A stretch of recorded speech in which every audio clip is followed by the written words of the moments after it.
Okay, good morning, everyone. Welcome to Monday. I see Miles is here, so good morning, Miles, and Shota's here. Good morning, Shota, and Renati is here. Good morning.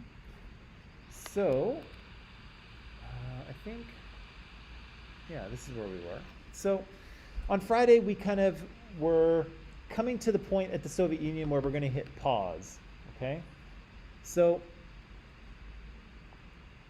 we said that Khrushchev was pushed out of power, right? The Communist Party in the Soviet Union was not happy with his handling of the Berlin issue, right, with the wall. They weren't happy with his handling of Cuban Missile Crisis. They weren't happy with his management of Soviet agriculture. And so they kicked him out, right, and replaced him with Leonid Brezhnev. And so when Brezhnev comes to power, it's about 1964, and he's got lots of issues, right? He's got to deal with the West, he has to deal with the Soviet bloc countries, and he has to deal with the Soviet Union itself, right? And we said that the Soviet Union things are pretty bleak, right? People, their quality of life is well behind that of the Western world, right? Probably by about 50 years. So in 1970 in the United States, people in the Soviet Union are living a 1920s lifestyle, right? Which is not great, right? All of the money, we said, is going into the arms race with the United States. They're buying food because their own agricultural system is not producing. They're in pretty heavy debt to Western banks because they've been borrowing to keep this situation going, right? And so, again, we have a very underproductive economy, and yet the Soviet Union is trying to spend they're spending capitalist dollars with a communist economy, and it's not working for them, right? We said that they're having some issues in Western Europe, and so here in Czechoslovakia, we said leader Alexander Dubček proposes a bunch of liberal reforms, right? Freedom of the press, freedom from censorship, ability to travel, all these kinds of things. But that's way too much freedom, right? And so while Khrushchev kind of negotiated a little bit, right? He negotiated with Poland. Brezhnev doesn't negotiate at all, right? And so he sends in basically 500,000 troops. He puts down the Prague Spring, right? This sort of reform movement. And he issues the Brezhnev Doctrine, right? So he says that the Soviet Union will intervene to preserve socialism, right? So if you think you're going to overthrow socialism or communism in your Eastern Bloc country, you're going to have the Red Army showing up to convince you otherwise, right?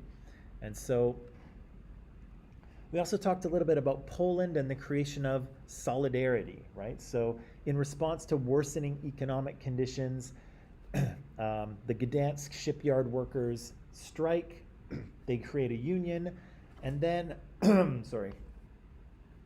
they're allowed to form a union, and then other professions are allowed to form unions as well.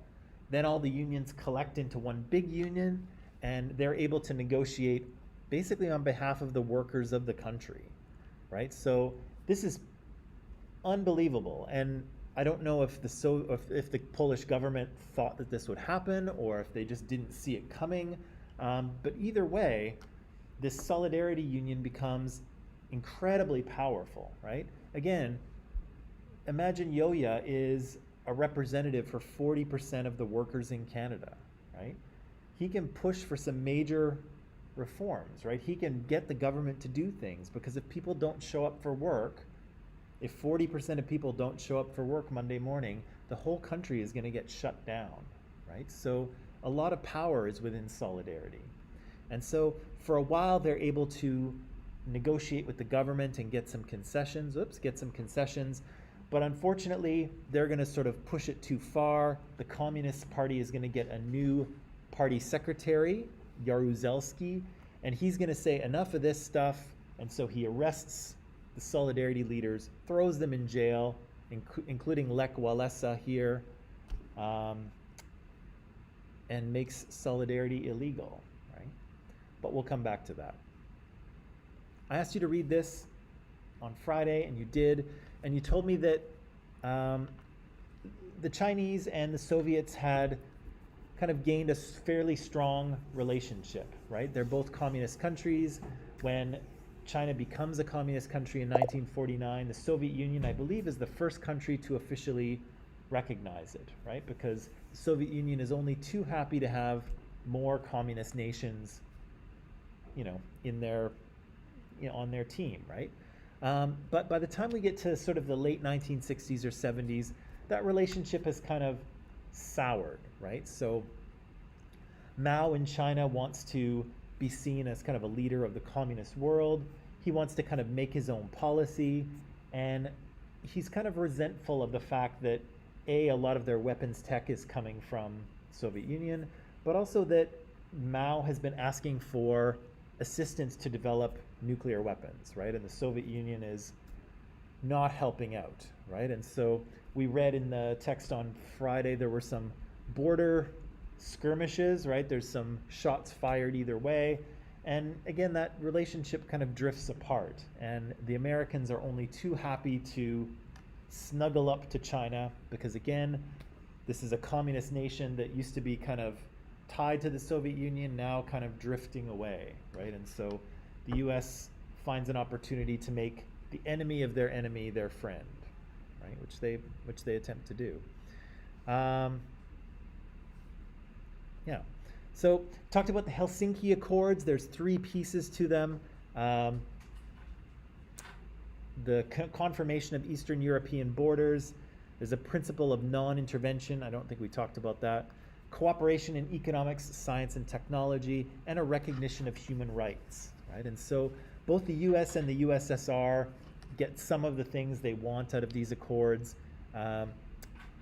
but it's the cooperation of humanitarian areas and the recognition of human rights that has the most effect, right? Because here we have the Soviet government, who has been violating human rights for decades, now signing a paper saying that they think it's important, right? So Eastern European nations and even Soviet citizens are going to start to push back because the Soviet Union has acknowledged that human rights are a thing, right? And that they're important.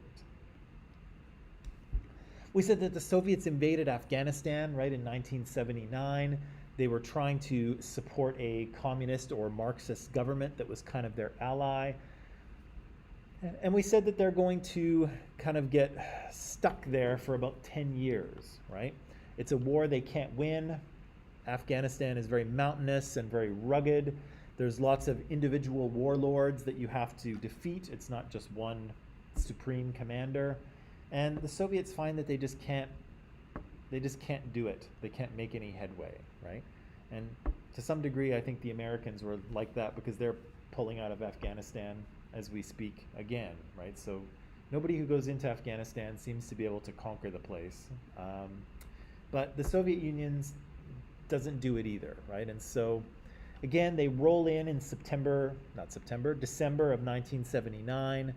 They quickly take the capital city, but they're not really able to succeed any further than that, right? And so they're going to be stuck there until 1989 when they finally withdraw. But they don't withdraw for the longest time because they don't want to be seen as backing down, right? Remember how humiliating it was in the Russo-Japanese War when the Japanese beat the Russians in 1905? This small island Pacific nation beating a major European power? Humiliating, right? The same thing here. Imagine Afghanistan defeating the mighty Soviet Union. Embarrassing, right? And so for a long time they don't leave because they just don't want to be seen as losing, right? But again, there's a huge cost to this, right? There's 15,000 soldiers, in the context of World War I or II doesn't seem like a lot of people, but there's a pretty significant financial cost. And again, I don't have any estimates about how many Afghans die, but I guarantee you it's more than 15,000, right? So a lot of people do die over the course of 10 years. It, destroys the infrastructure of Afghanistan, which was not a wealthy nation to begin with. And it's a massive outlay of money for the Soviet Union, and it's money that they don't have, right? I just wanted to kind of throw this in here to show you the rate of this nuclear arms race that's consuming all of the money in the Soviet Union.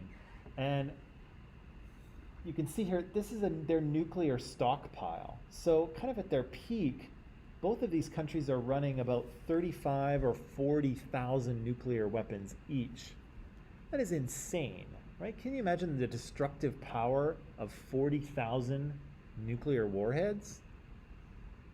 Like, I assume that's probably enough to destroy the entire planet and to make it completely uninhabitable for everyone. Insanity, right? This is insanity. But again, both sides are engaged in this race for decades, right? Here, if you want to look at planes and missiles, you can see that the USSR and the USA are pretty evenly matched by this point, by the 1970s. And you can see that they have some different strengths in terms of ground support, right? So the Soviet Union's got a lot more artillery and tanks and even soldiers. But again, in a nuclear war, none of that really matters, right? All of that stuff is going to get vaporized by the bomb, which again is, the whole thing is insane, right? The whole thing is completely insane, but it's decades of insanity, right? Decades of spending billions of dollars to build weapons that can destroy each other many times over. Okay. How are we so far? Okay? Not bad?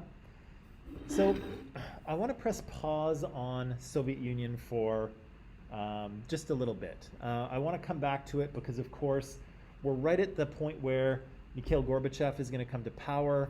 Gorbachev is going to change a lot of things. A lot of things are going to happen, and spoiler alert, the Soviet Union is going to come apart, right?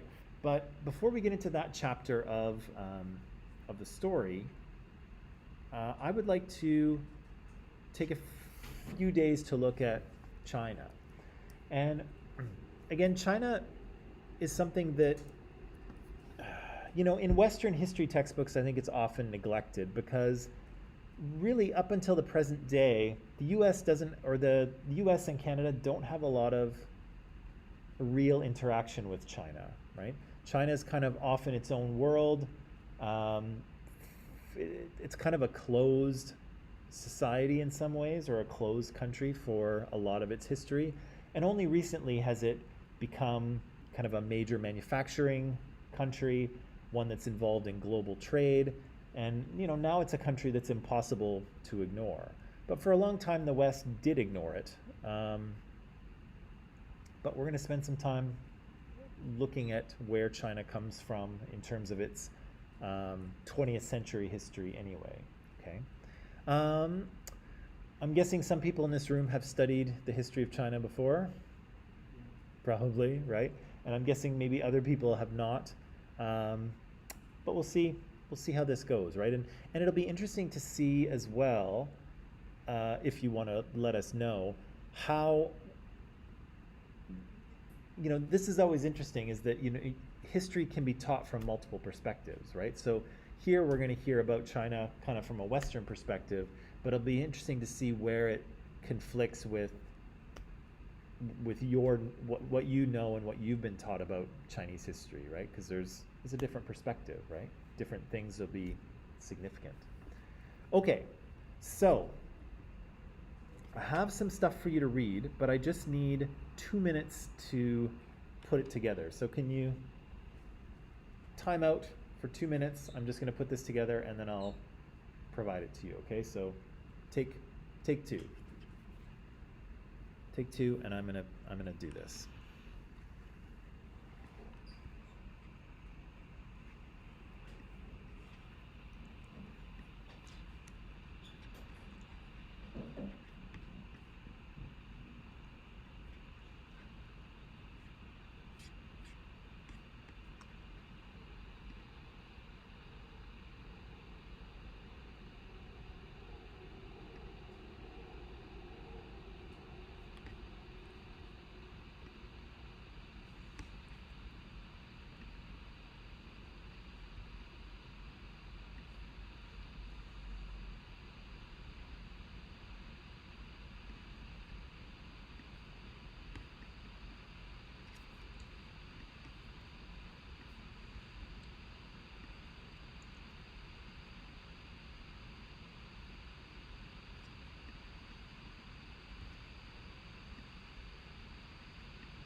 Good morning.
I'm just going to get you to read something. I'm just preparing it right now. So I just need one more minute and then I'll be ready for you to go.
Okay.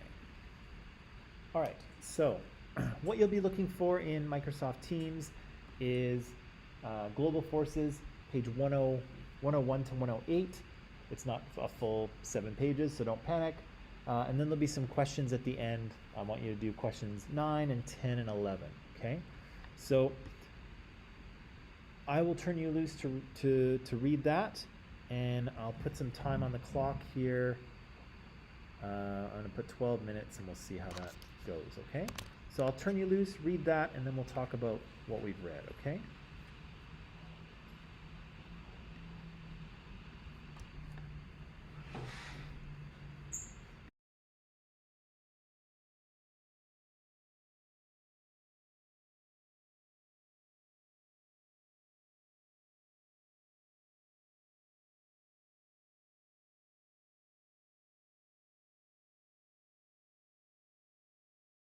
And on the first page, you can just start under Resurgent China, okay? Which is just right at the end of the first page.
Throw this on the screen here.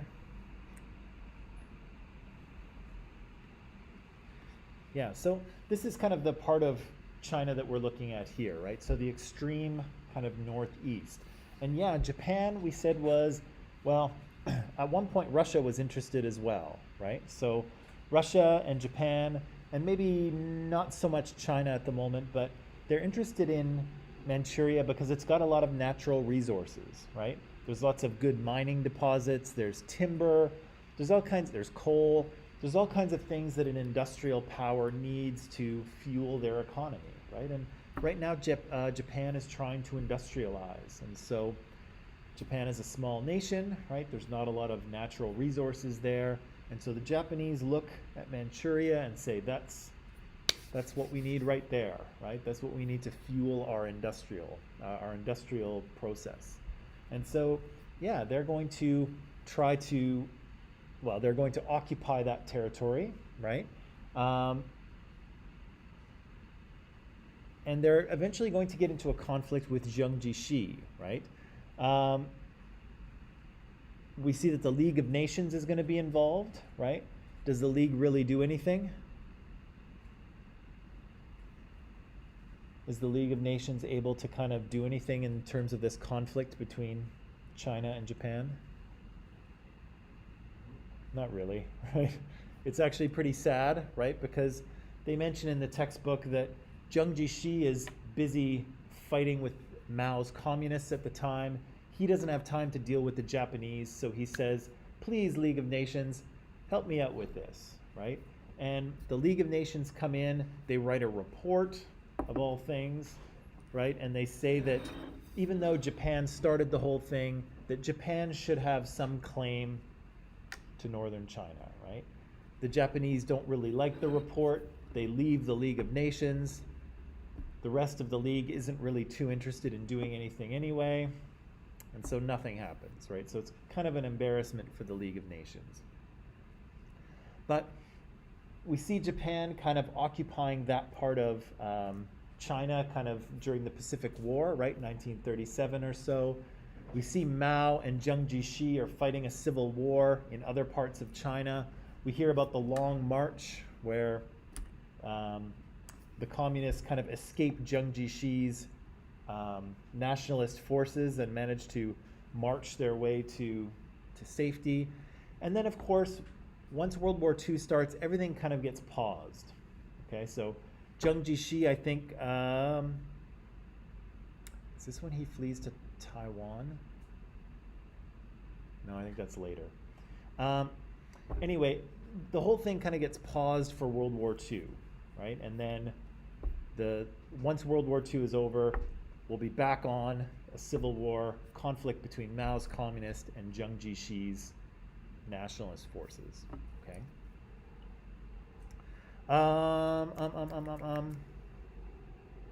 Anything else in there that we should pay attention to? Anything else that's important? I think that gives us the kind of broad parts of the story. So, do we miss anything important? No? Okay. Let's take a little break, and then when we'll come back, we'll deal with a little more China stuff, okay?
All right, people, we are back. So what I'd like to do with, we'll probably finish a little bit early today, but I want to spend maybe 10 minutes or so talking about our final project because that's coming up. We're in week 10 already. We've only got 13 weeks in this term, so we're getting towards the end and we've got to get ready, okay? So let's just see here. I will post this for you on Microsoft Teams so you can see it officially, but this is going to be your final project right here. So what I'm going to ask you to do is do a little bit of research, basically, assemble a PowerPoint or Keynote presentation, and then come up here and teach the class about a particular historical event, right? So I want you to find an event in the 20th century because that's, of course, what we're doing in this course. We're doing the 20th century world history, and I want you to find something that we haven't dealt with already, okay? So that might be a little bit tricky in some ways because we've handled a lot of the big events, but there's lots of smaller things that we really haven't dealt with in detail, and so you will have enough, you'll be able to do enough research and talk about those things. So yeah, here's what you'll do. You'll choose a historical event, again, that we haven't dealt with. You will research it. You will organize this information and you will put it into a PowerPoint that explains a few things. And I'll get to what it explains in a few minutes, okay? Now, during this presentation, you're going to be the experts, right? You're going to be the expert on this particular historical event. I'll get to ask you questions, as will the class, so you got to be ready. In terms of topics, here's some suggestions, okay? So you don't have to do one of those, okay? But you can choose one of those if you so desire. And so, as you'll see here, a couple of these we may have mentioned in class. I know we mentioned the Great Depression, we mentioned the Vietnam War, but we didn't really dig into them in any detail. So again, you can choose any one of these. You can choose something else, but if you choose something else, actually, it doesn't matter. I do want to see your topic before you start, okay? But I'll get to that in a second too. So you can work in pairs, so you can work in a team of 2, or you can work by yourself, whatever you choose. Again, if you work together, I want to see you collaborate, right? In the past, I've seen, 2 people get in a group, and then, they both go off and do their half, and then they come together and they stick their stuff together, and then they go. And that's not what I want, right? Like even in the presentation, the formatting has been different, right? So that's no good. I want you to actually work together, not just divide it in half. That's no good. You'll be up here, and I want you to do about 10 minutes up here, which will require a fair amount of research to do, but being up here for 10 minutes is not very long. So it might sound like long when you're sitting there, but it's actually not, it's not that long.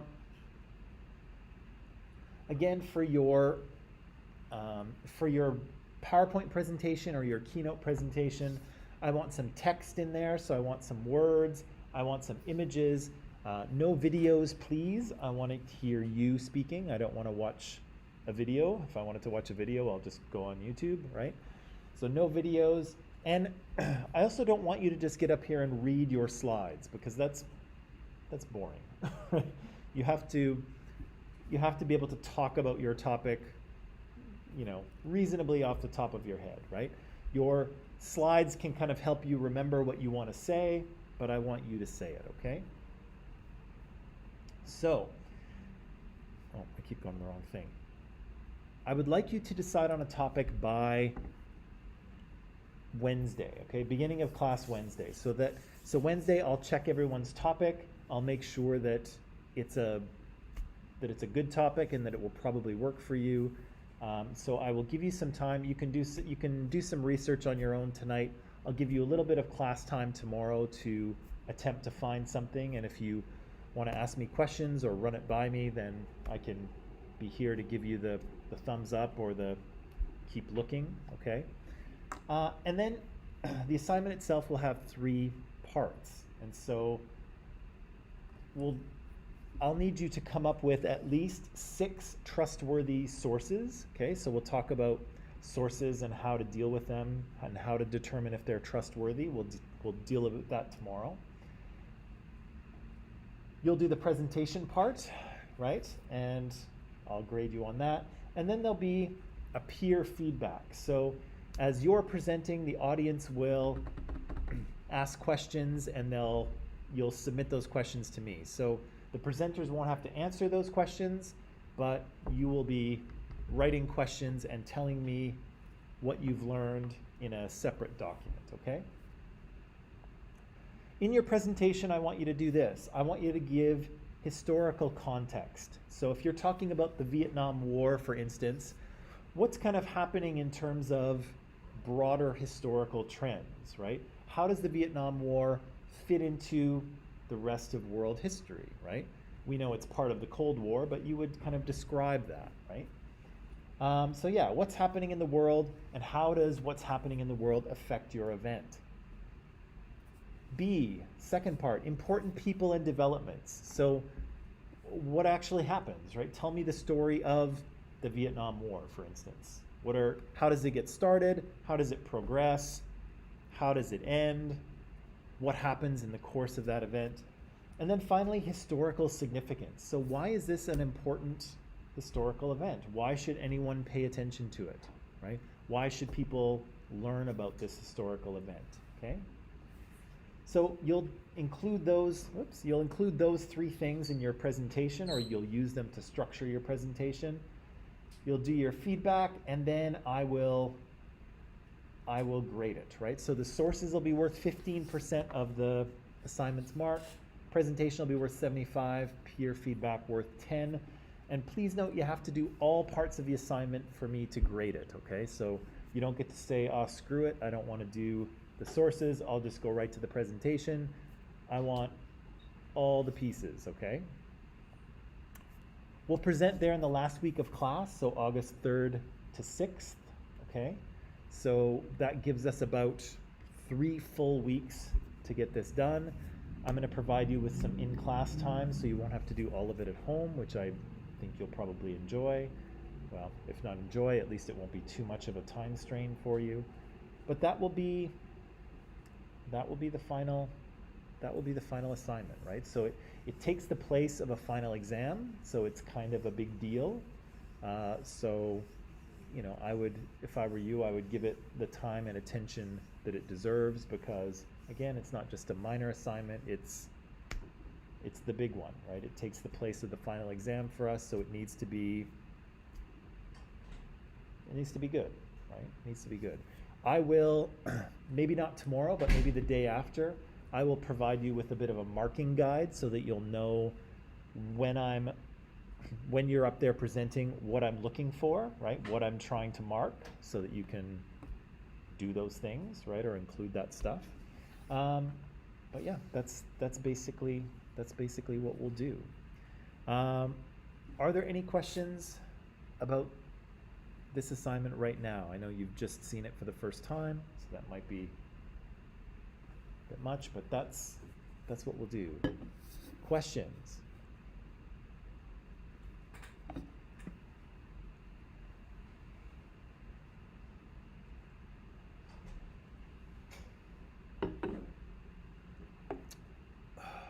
Okay, well, if there's no questions on that, I think I'm going to end class here today. People seem to be pretty flat. I don't know if they had a big weekend or what it was, but we'll call it here for today, and then we'll come back tomorrow.